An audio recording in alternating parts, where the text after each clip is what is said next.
In this video, we're going to talk about soil structure. We're here in Brant County, Ontario. We're going to be looking at a soil with some challenged structure, some compaction, and the impact that it's having on the corn crop. And we're going to contrast that with a nearby field that's got really good structure and look at the rooting system on the corn crop there. I'm joined now by Jeffries. Danny's going to walk us through the soil structure at this site. I'll pass it over to you.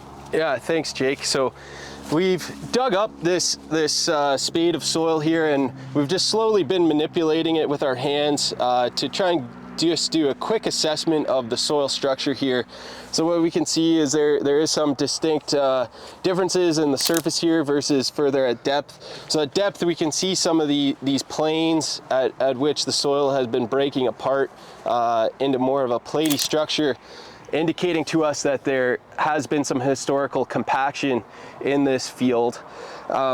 And so part of this assessment is to do a quick evaluation, see how well the roots are growing throughout. So we can see in the surface, lots of roots growing through here, lesser roots as we get to depth.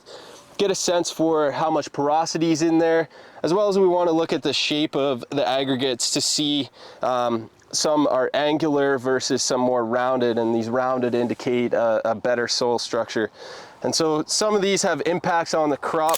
So things like this platyness and these layers of compaction, they're going to have strong impacts on how water moves throughout the soil and can infiltrate. And obviously that's going to have impacts further down the line with plant health and ultimately yields. So we've dug out a corn plant from the same exact spot where Danny showed you that chunk of soil and the soil structure. Let's take a look at the impact it's having on the root system. Right away, what we're noticing is that while there are some nodal roots that have moved down through the soil and made its way down through this fairly dense platy layer down below 4 inches, there are areas where we're seeing that the roots are going horizontal. So right here you can see these nodal roots have hit a compacted layer and moved directly horizontal. So this is not the most efficient way for the root system to grow. Here we are showing the corn that's from the compacted area with very platy structure.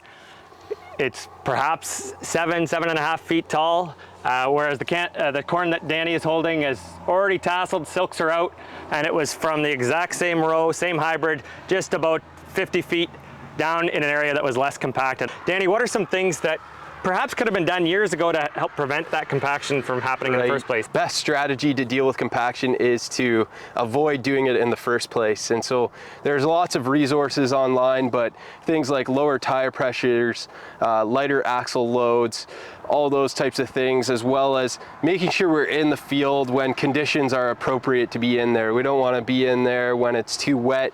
What I would recommend is, maximizing the amount of live roots that you've got, and especially targeting both fibrous root systems as well as some tap roots. So options there to help break down below that 4 or 5 inch pan, that platy structure, would be tillage radish. It has been shown to create some biopores and improve rooting and infiltration. Some of the clovers like red clover, as well as crimson clover, if left for long enough, can help to do some subsoiling and move down deeper. If it was an option for the grower, nothing better than having a perennial forage like alfalfa that's got a deep tap root. That will penetrate through that platy structure and help to create pores for the following annual crops as well. One thing I would not recommend on this field, particularly given the slopes and the soil type here, any form of deep tillage that results in a lot of soil disturbance and a lot of bare soil. Instead, focus on minimizing tillage, in fact, and having as many live roots as possible, and being patient with the process of remediating the compaction.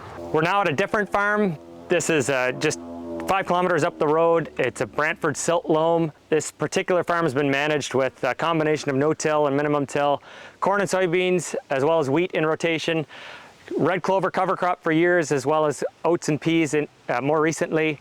We're here to take a look at the soil structure, how it differs at this site, and how it's impacting the corn crop. So we can definitely see lots of porosity in here, roots throughout. If we keep manipulating this and breaking apart, we want to see a small aggregate size. Just means there's more airspace, more porosity, more ways for water and nutrients to move throughout this profile, as well as the plant roots.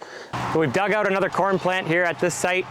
Let's take a look at the root system. In general, we've got a really strong, healthy abundant root system with roots that have gone down to depth, you know, below 6 inches.